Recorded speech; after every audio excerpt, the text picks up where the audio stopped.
it's a lot of growth very quickly for us, right? So it's been fortunately there's a very strong team at Salero. Like I said, it just involved a little bit of tweaking. So we beefed that team up with a new candidate that is going to sit heavy on the metallurgical side.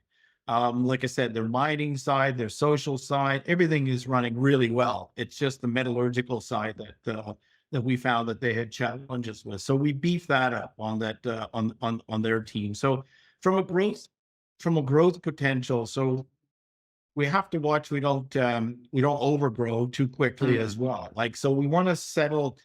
We still got a fair bit of work to do at Turbine. We're still on a growth curve at Turbine. We're still on a growth curve at Salero. So those two operations and need to get seeded in this year. The growth pattern for Turbine in particular is going to be the underground.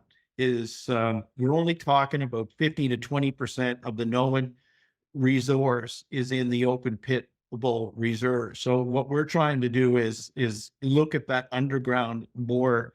This year is one of our objectives is to look at the underground more seriously and get into that aspect of it. Right? So yeah, and then at Saloro as well, looking at all the satellite deposits. There's several around there.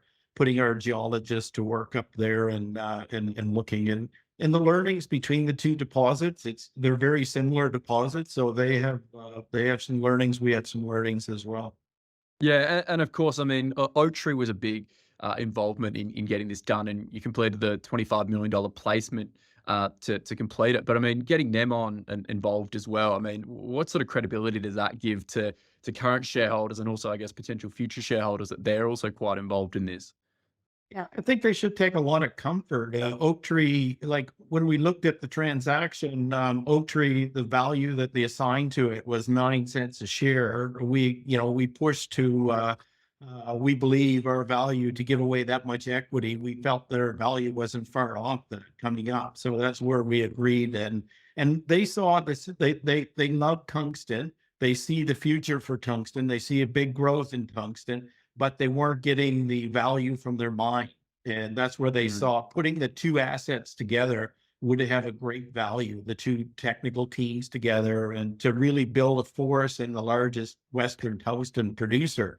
And so that's where that's where we saw the synergies, right? And then they capitalized us as well, right? They also saw the need for more additional capital injection into us, and thus the 25 million in equity. So they see their growth like EQ owns 100% of that asset now. So they have to see their growth through the EQ share appreciation.